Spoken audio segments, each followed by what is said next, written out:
Hi, people. Let's see here. I'm going to start with an intro while people join. See what happens. I was standing by the bar and drinking slowly. You were hanging by the door and looking my way. Could it be a little eye like a foreplay? Maybe we can get a bit more close. Turned around and was about to show my girlfriend who I wanted to, but dancing close to my ass. They were laughing cause you're standing right behind me. I didn't even notice you were right there. Then you took my hand and pulled me to your body. And we moved our hips in time and I am all we're not done. Can't help it, thinking I only want you to. I wanted to show you. Good morning. My computer is doing weird things today, so we'll see if it's going to listen. How is everybody?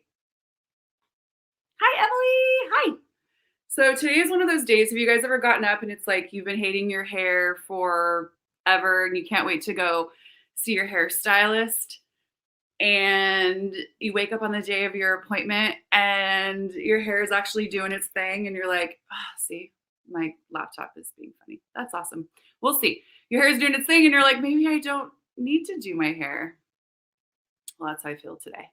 So, but I have sparkly roots, which you can't see from there, but I see them. So I'm going to color my hair again today. And Andrea, good evening from Turkey. Do you say Hatis? What does your name mean, Hatis? I must know. That is beautiful. So as we did last month when I colored my own hair, I miss being in a salon because I closed my salon during COVID because I usually have someone to talk to when I'm coloring hair, and doing it alone just isn't as much fun. So getting my gloves on. I'm going to do it here with you. And because it is February, the month of love, the month that we set aside out of all the months of the year to celebrate our love for people, we've decided to call this the relationship edition. So those of I must have three hands. So while I get to coloring, do you guys have anything up around relationship that you'd like to chat about? Because I know relationships have become interesting during COVID because we're trapped, or I mean, we are choosing, right? We're choosing to be in quarantine with people that we love, right, guys? So, how are things with your fam bam? How are things with your kids? What you got? What you got? So I'm gonna start with my roots, and again, after doing my hair and liking it so much, I went out for my friend's birthday last night, and I had to do my hair, and then I usually don't do it again for a few days. So okay, so I'd love the ladies to tell me what's your dirty girl schedule, and you're probably wondering, Marco has a question. And men too. So dirty girl schedule in salon talk is how long do you go? Hi, Mare. How long do you go before you wash your hair? That's your dirty girl schedule. How long are you willing? Oh, that's beautiful, Hatis. Thank you. Baby girl that's born earlier than normal time. So you break time. I like it. Okay. Okay. So dirty girl schedule. Ladies, I need to hear you. And Marco, I'm totally down to hear your question. Relationship questions. Hi, Deborah. Emily, in Finland, it's just a day about friendship and everyone gets Valentine's cards. That's awesome. Not less significant. Here, it's how women measure whether or not they are with the man of their dreams and whether or not he knows how to behave. I'm just kidding. Okay, so my dirty girl schedule is often 3 days because I don't really have like much oil on my scalp, so I don't wash my hair for like 3 days. So I washed it yesterday, and I'm already getting it dirty, so I'm gonna have to wash it after I'm done here. So ladies, are you like gonna tell me, or are you guys gonna be shy? So 3 days. Okay, cool. 3 days for Andrea. And question, do you go on a date on day 3?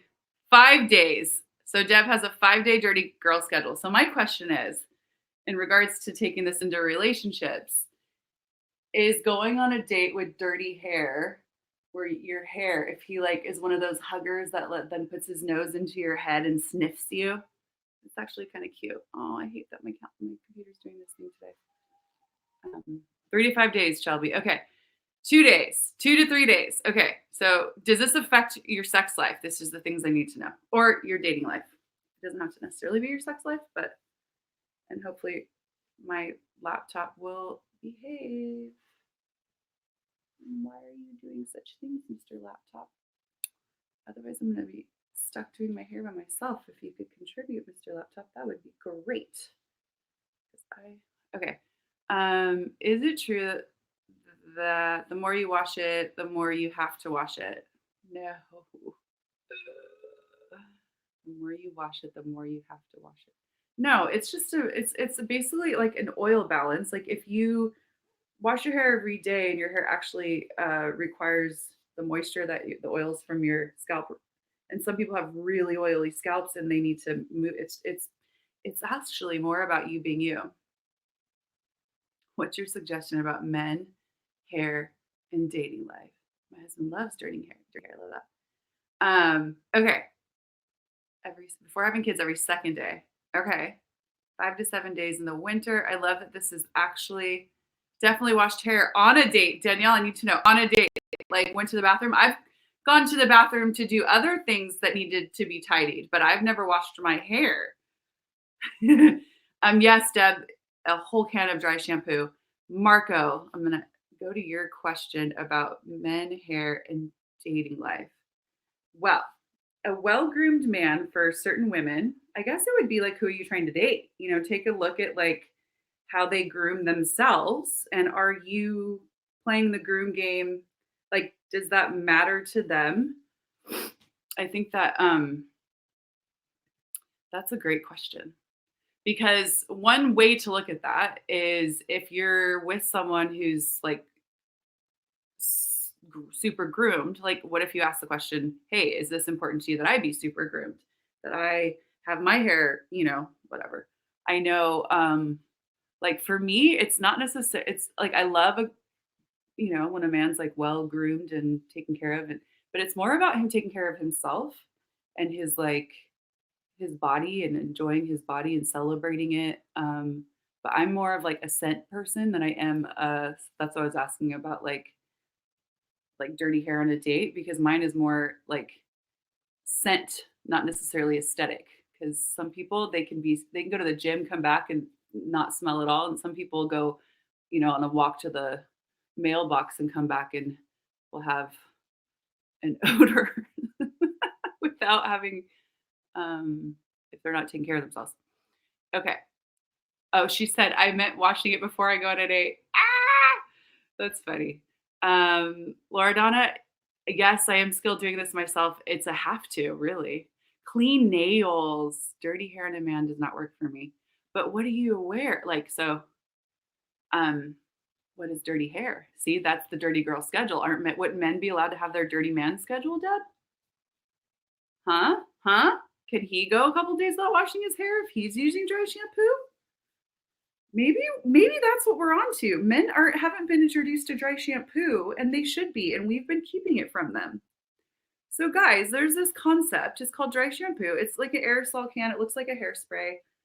And you spray it at your root on the days you don't wash your hair. And it's like a kind of a powdery substance. And what it'll do is it'll soak up the oils. It'll give you more volume too. Also, you guys, you know how you love your hair the second day because it's a little bit gritty and dirty? If you have second day or you have first day hair, you can actually use dry shampoo to get your clean hair more like your second day hair. So you can use dry shampoo on the first day. Okay. My husband has a beard, but I love when he takes the time to trim and groom and use beard oil. That smells amazing. The smell, right? There is nothing like a good smelling man. We've been putting up some research topics about what people like notice first about somebody. And I would love to hear what you guys have to say because a lot of people are saying hands. I was very not that a good groomed hand isn't awesome, and like men who actually like energetically connect through their hands, awesome. I'm all about that jam. And I can't say that it's like the first thing I notice. Like it's like somebody walking up to me. Am I looking down and trying to find his hands? Like, what if he's wearing gloves? Do you just pass him by? Um, so yeah, so for me, it's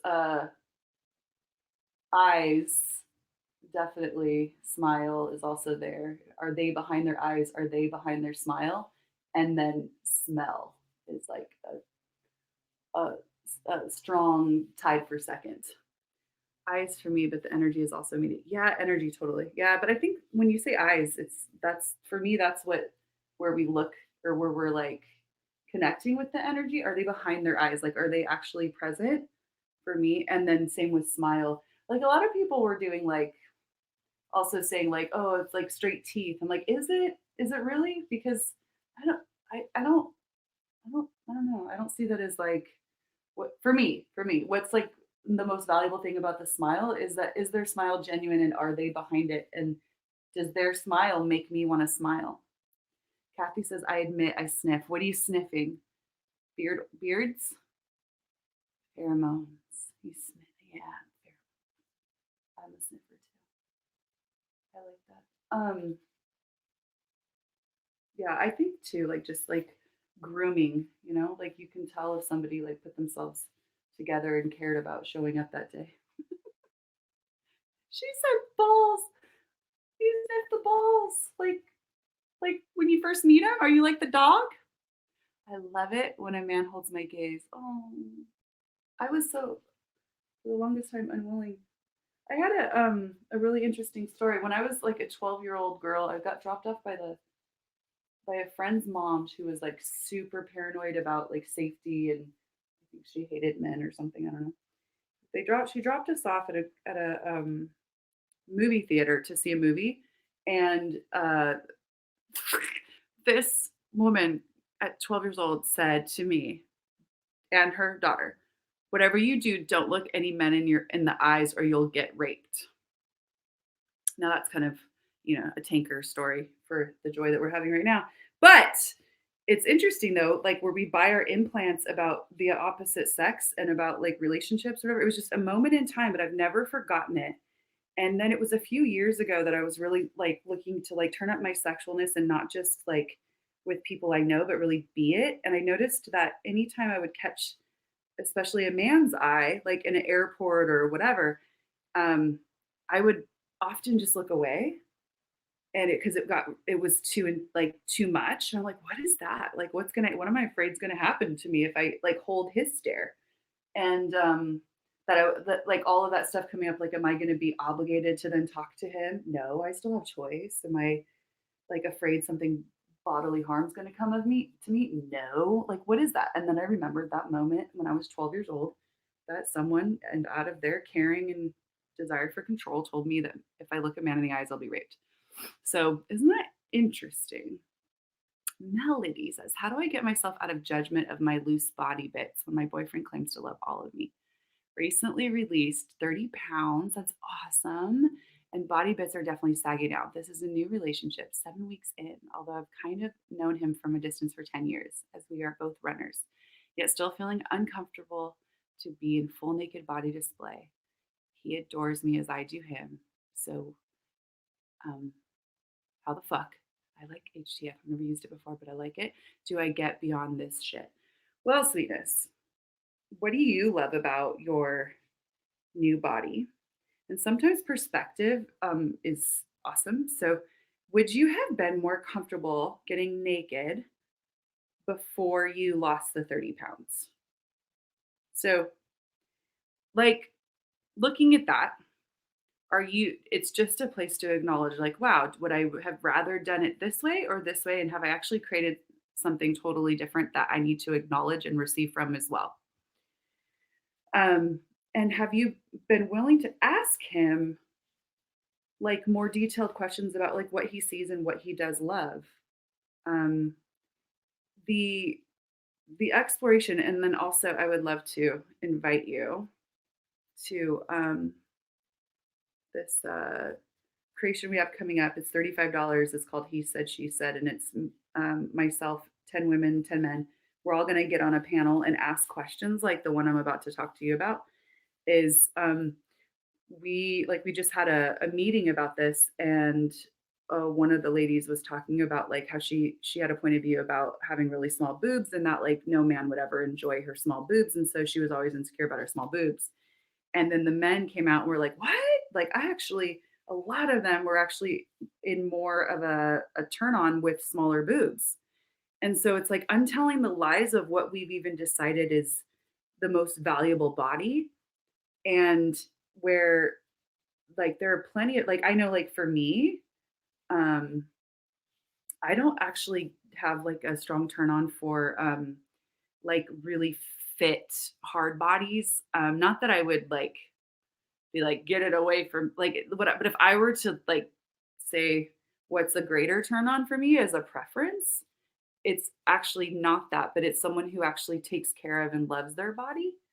And so have you acknowledged that just your love and your care for your body is actually possibly a contribution to the way that he sees your body, and that you're stepping into something different with that? And then also, um, would you be willing to hold like hold the possibility that not all men desire or require a super hard fit woman, and that being soft and supple could actually be a greater turn on for all of them.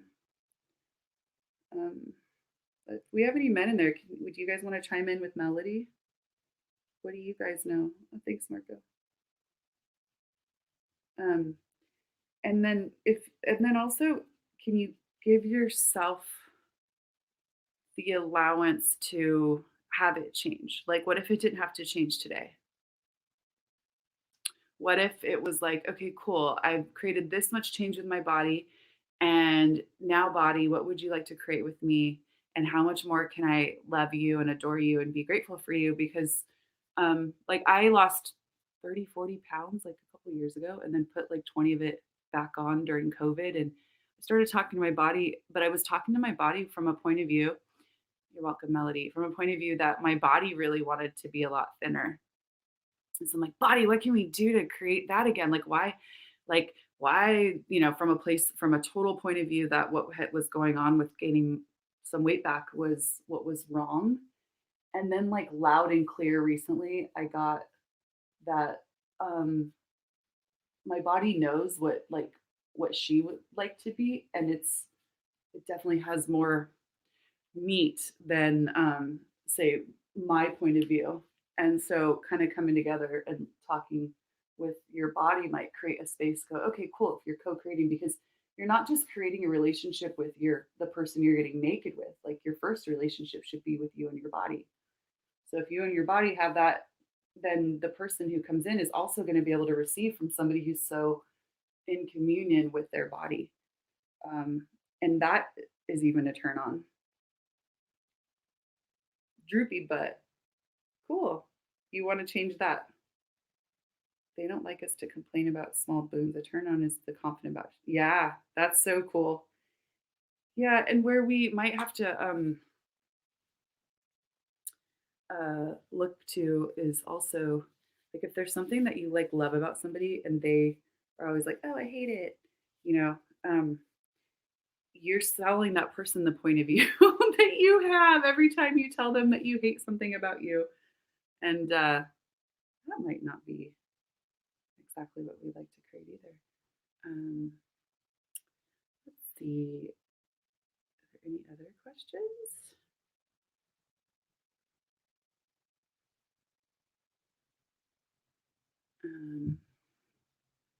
Tom, tell me more.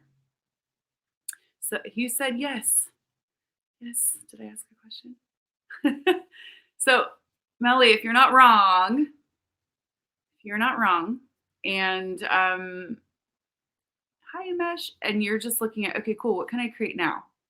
You've obviously done, oh, I want something else with you guys. You've obviously done the work with your body, but look at like who's the most confident person that you know, like with their body, size or otherwise, where they're just like, here, this is me. Here I am. I know a number of people who don't have the judgeably perfect body that are just like, hey, this is me, here I am. And somewhere the places where even like this reality would have me go to judge them, I'm like, oh my God, like that shape of their body is so beautiful because they're not in judgment of it. I don't have to pick it up and make it mine.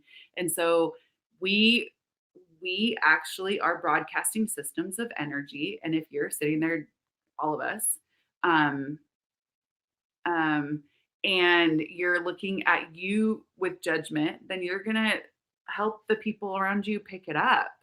So what can we be different with ourselves and have that relationship with ourselves?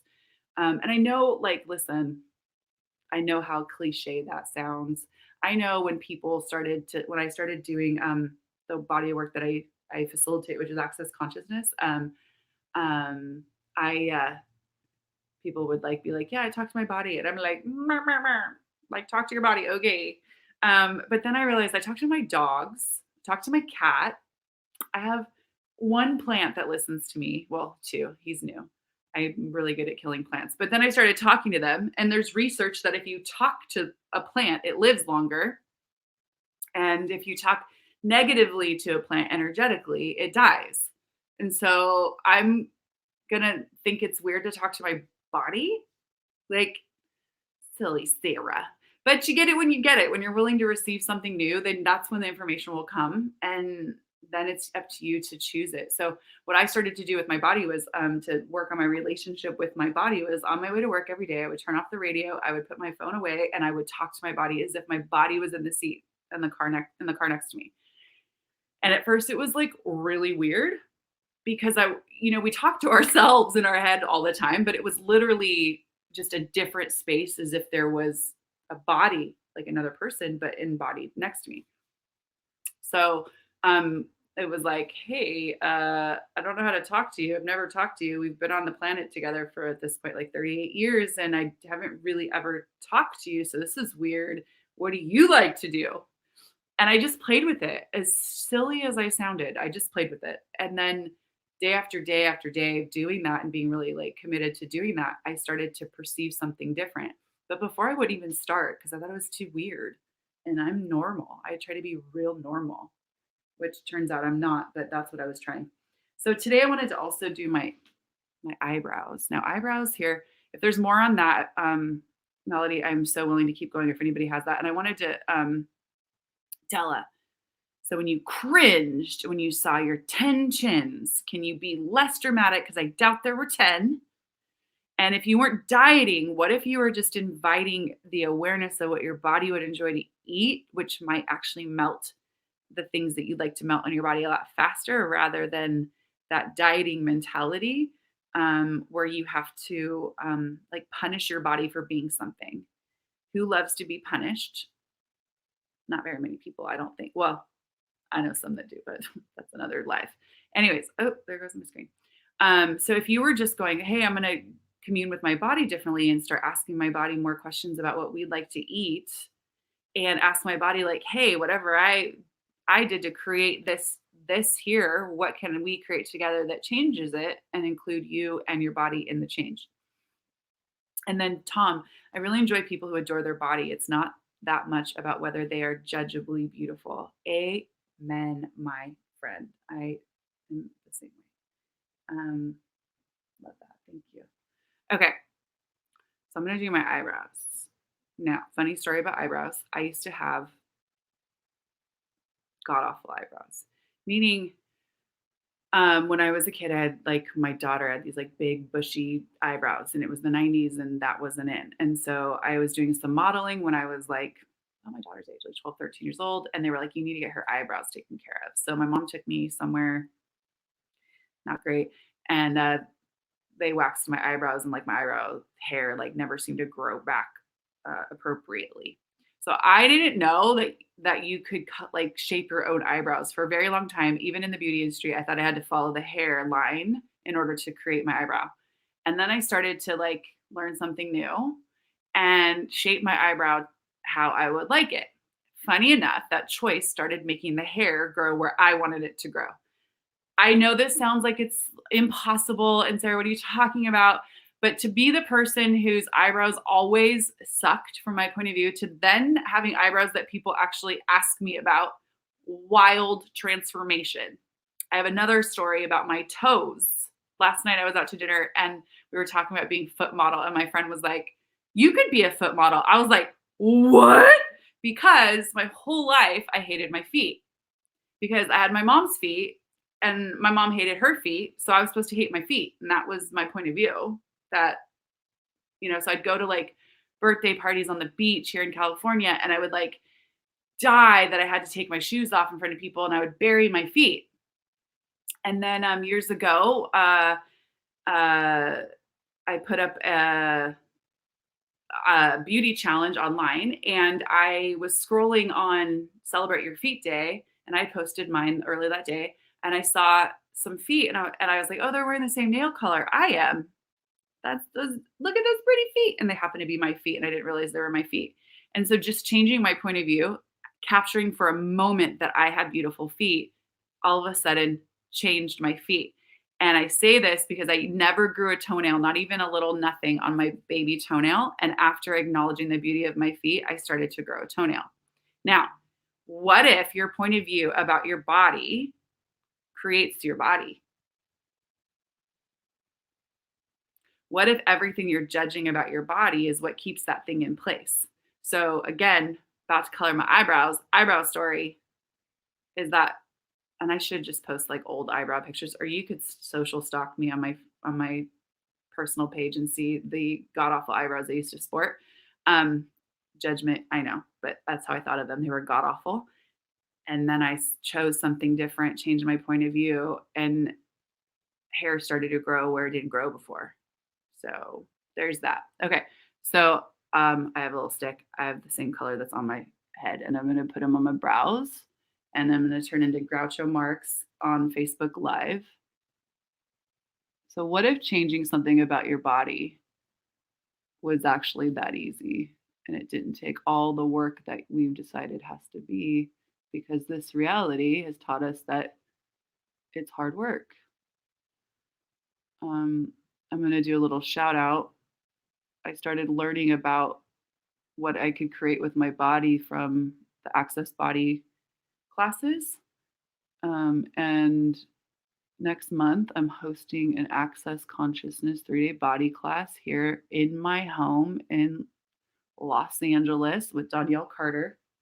And if you've had foundation and you can get to the States, you are invited. But you need to register pronto because we are already getting a ton of registrations after having it up one day. And, my house is large, but I don't know how large. So if you want to come, you're invited. Laura Donna, thank you. The vulnerability beauty, thank you. Oh, you're so beautiful too. Men notice me since I stopped judging my body and lost weight without doing anything different. It's fun to go for a walk or shopping and perceive them looking at me. You sexy beast. I love that you're receiving that and not hiding from it. That's freaking awesome. Yeah, our bodies love to be acknowledged and admired. This is a whole bit of a mess, but it's happening. Yeah. And what if, and that's that thing that I was saying with the sexualness earlier on in the live, is that like I had wanted to amp up my sexualness, but what I saw was that like I had misidentified sexualness with so sexualness is the healing energies that you be with your body, and people that get turned on by that, but that doesn't mean I did not bring something to clean up, so I'm using this towel. And that can turn people on, but that doesn't mean it's your responsibility to have to do anything. And that's kind of the point of view I had from that childhood instance. So anything else about relationships? Someday when traveling allowed again. Yeah. Yes. Come to LA. Emily, you are invited. So this month, if you want to explore relationship more, we have the he said, she said thing coming up. 10 really fucking fun, potent people who are willing to get vulnerable and talk about relation like he's like the miscommunication between the sexes and untold lies. And then on January 20th this month, I'm doing a being you in relationship class to look at the tools of access consciousness and how it can contribute to having a greater relationship. And a lot of that comes out of the Dr. Dan Heer's book, Being You, Changing the World. Oh, Kate says, I would like to acknowledge you for how much you have contributed to me in my relationship with my husband. He came home early today, did the dishes, took out the trash and recyclables, and brought me flowers and a special dinner for tonight. So much more ease the past couple of months. Excited for your Being You in relationship class. Ah, that's so cool, Kate. Flowers. I don't remember the last time I got flowers. I love flowers. I used to have a point of view about flowers, believe it or not. I used to be like, if you're gonna spend $150, like don't spend it on something that's gonna just die in the living room. So that's probably why I don't get flowers anymore. I'm like, take me out to dinner. But see, that's also getting to know the person. Oh, I'm mirrored over there. That's why this looks funny. The person that you're with and like what they actually enjoy, not just a blanket something. Thanks, Marco. So yeah, so if you're interested in talking more about relationship, join that taster. Buy me some boots with 4-inch heels for Andrea because anything flatter than that, she doesn't feel like a lady or she doesn't feel dressed up. Anyways, thank you guys so much for playing and for asking your questions. And I will see you again next month, maybe sooner if something pops. And if you ever have questions that you'd like me to go live about, you can always PM me or email me at sarah@sarahgrandinetti.com and we can have it show up here in the live. All right. Have a fantastic rest of your day. I'm going to go wash my eyebrows and my hair now. And we'll talk soon. Bye.